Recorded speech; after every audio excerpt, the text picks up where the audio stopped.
Learning to build a relationship with your inner self begins with listening to your inner self. I know, meditation's boring. I get it. Oh, it's so difficult. My mind wants to travel everywhere. Sure does. It does. That's how clogged up you are. But you've got to learn how to work with it, not against it. Unplug, because we will always say yes to creativity. Totally uncut, because you know what? We all make mistakes. So turn it into a tool. This is Arroe Unplugged. Do you ever feel like that you are the garbage disposal? My wife had to leave early this morning for her position in life. And she had 2 waffles that she prepared. She really only wanted one. And then she goes, here, you want this? Oh, my God. And it's like, when do I eat waffles in the morning? I don't, except for today. I'll eat the waffles. Jazzy and I will. And you know, because I don't want to waste food. That's, you know, that's my father speaking to me, man. When I was a kid, my father would say, eat what's on your plate. Because there are people in the world that are starving. And you've got all of this, and you don't appreciate it. That's what my dad used to say. Oh, my God. Guilt trip. Guilt trip.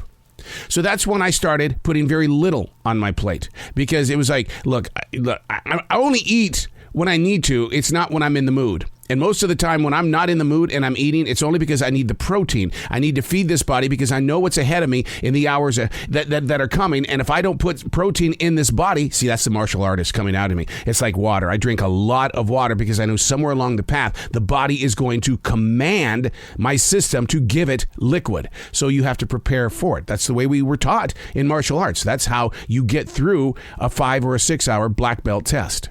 You don't race over to the water fountain. No way.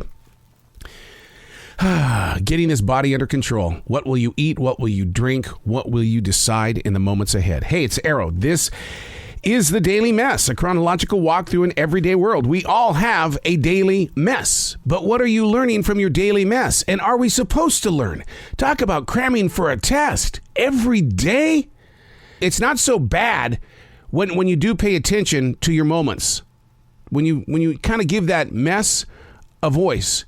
It's just a little bit of a mess today. Tomorrow could be a little bit more, could be a little bit less. But just understand that your mess is a message. A message. This is the Daily Mess. A new day of writing. The exploration of not just thought, but the exploration of self. Both are easily swayed into actions by the events that make up the everyday world. Knowing what's going to get your attention is a moment of decision making. I mean, come on.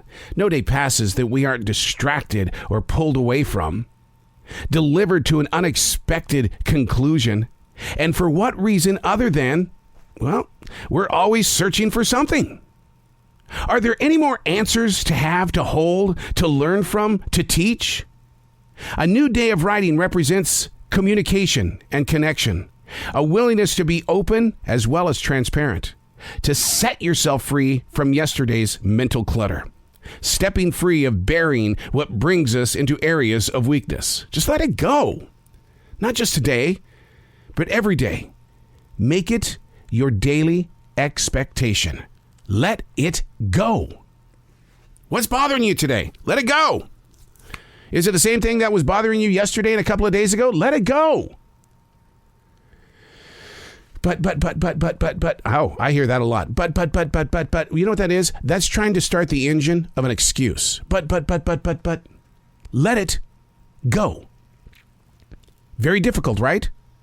I put it on the page just as much as an author or a musician will drop their lyrics onto a page or a recording device, and then maybe they'll come back to it. I was with an author yesterday. We talked about that very, very subject. She has a thought. She puts it on a page. Then when she's looking for something to write about inside her present book, then she'll go, let me go back to my thought pages and see if I can incorporate it into this moment. But don't. There's no reason to create excuses. You've been doing that your entire life. I've been doing that. And what does your but do? But it sits there and it wastes precious fuel that you don't have. You could eat the waffle that your spouse wants to give you because you don't want to waste food, and your father's going to look at you and say, wait, there are people around the world that are starving. What are you feeding yourself? Is it too much? You got too much on your plate? But, you see, here comes the excuse. Breathe in, breathe out. Take the but off your path and put yourself in a place of, I'm going to do this, but this is all I'm going to do today because I made the choice that this is it. Anything else that is distracting me from doing this, let it go.